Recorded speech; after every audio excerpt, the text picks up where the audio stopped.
რუბრიკაში რელიგია გავიხსენებთ წმინდა იოანე ოქროპირის სახელობის კამანის მონასტერს.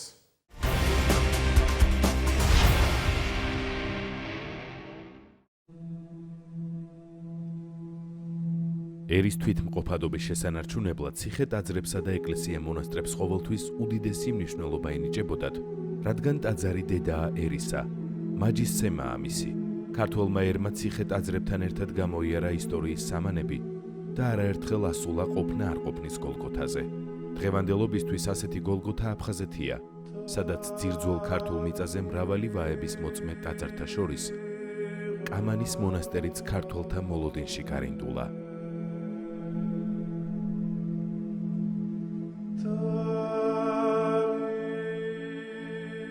კამანის წმინდა იოანე ოქროპირის სახელობის მონასტერი სოხუმის რაიონის სოფელ კამანში, წმინდა წყლების მიდამოებში მდებარეობს. ვარაუდობენ, რომ ძეგლი მე-11 საუკუნეებს ეკუთვნის. აქ მოთავსებულია წმინდა იოანე ოქროპირის სარკოფაგი და წმინდა ვასილისკოს საფლავი. ეს არის საერთო ქრისტიანული ეკლესიის წმინდათა წმინდა ადგილი, სადაც უკანასკნელი წირვა აღავლინა და აღესრულა იოანე ოქროპირი. კამანი მართლმადიდებლურ სამყაროში პირველივე საუკუნეებიდან გახდა ცნობილი. იგი მოუხილავთ მაცხოვრის მოწაფეებს ანდრია პირველწოდებულს, სვიმონ კანანელს და ბართლომეს. კამანში გადამალეს მესამედ იოანე ნათლისმცემლის თავი. აქვე მოხდა ღვთისმშობლის გამოცხადება. კამანში დაარსდა დედათა მონასტერი, რომელიც უმკაცრესი ტიპიკონით გამოირჩეოდა. ღვთის უდიდეს საიდუმლოებებს ინახავს მთებით გარშემორტყმული მიწა კამანისა. მე-4 საუკუნის დასაწყისში ქრისტესათვის წამებულ ძმებთან ევტროპისა და კლეონიკესთან ერთად შეურყეველი და მტკიცე რწმენისთვის წმინდა ვასილისკოც დასაჯეს.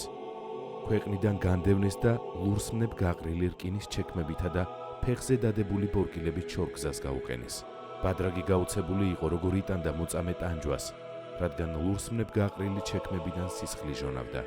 მთავარი სასწაული კი კამანის მიწაზე მოხდა. მცველებმა თაკარამზეში გამხმარ მუხასთან მიაბეს მშიერ მწყურვალი მოწამე და თვითონ ქოხს შეაფარეს თავი. ვასილისკო დაჩოქილი ლოცულობდა, როცა უფლის ხმა ესმა, მე შენთან ვარ. მოულოდნელად მიწა იძრა და გარეთ გამოსული მცველები თვალებს არ უჯერებდნენ, წმინდანს ჩექმები აღარ ეცვა. მის გვერდით კი წყაროს ამოეხეთქა. დიდმა და პატარა მირწმუნა სასწაული და დაჩოქილი წმინდანს კურნებას და კურთხევას ევედრებოდა. ვასილისკო საკვებს არ ეკარებოდა და ასე ამშვიდებდა შეწუხებულ კამანელებს. თქვენ მიწიერი პური კვებავთ, მე უფლის სიტყვით ვსაზრდოობ. ბოლოს იგი ქალაქის თავს მიჰგვარეს, რომელმაც წმინდანს აპოლონის ტაძარში კერპთა თაყვანისცემა მოსთხოვა. როცა უარი მიიღო, წმინდა ვასილისკოსთვის თავის მოკვეთა და გვამის მდინარეში გადაგდება ბრძანა. მრევლმა ცხედარი მოძებნა და კამანში დაკრძალა. ეს მოხდა 380 წელს. მოგვიანებით წმინდანის საფლავზე ეკლესია აშენდა, რომელიც შემდეგ მონასტრად გადაკეთდა. მას შემდეგ ამ წმინდა ადგილმა უამრავჯერ განიცადა დევნა და შევიწროება.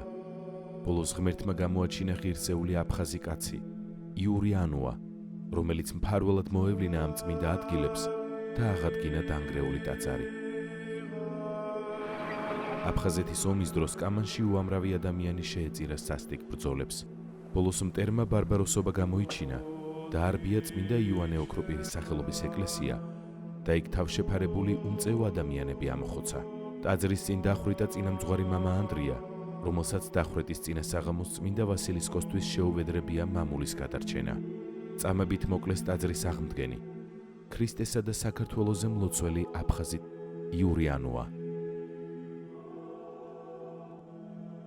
კამანის შესახებ შემონახულია წინასწარმეტყველება წმინდა მამებისა, სადაც ვკითხულობთ. კამანის დედათა მონასტერი აღდგება. კამანი მართლმადიდებლობის ღერძია. მეორედ მოსვლის ჟამს იქ გაბრწყინდება. უფალი იესო ქრისტე რჩეულთ თავის ბერმონაზვნებს, მთელი სამყაროს მართლმადიდებლებს კამანში დიდი ზარზეიმით მოუხმობს. სანამ ეს წინასწარმეტყველება აცხადდება, ტკივილისა და სიხარულის მძიმე გზაა გასავლელი. კამანში დღემდე მოსჩქებს სასწაულთმოქმედი წყალი, რომლის ჯადოსნური ხმა ისევ უამებს დაღუპულთა სულებს იარებს. ვითარცა დედის იავნა ნააბედნიერებს ჩვილყრმას. წმინდა იოანე ოქროპირის სახელობის კამანის მონასტერს დღესაც თავს დასტრიალებს მამა ანდრიას უკვდავის სული და მამულის გადარჩენაზე ლოცულობს. ლოცვა მთებს დაძრავს.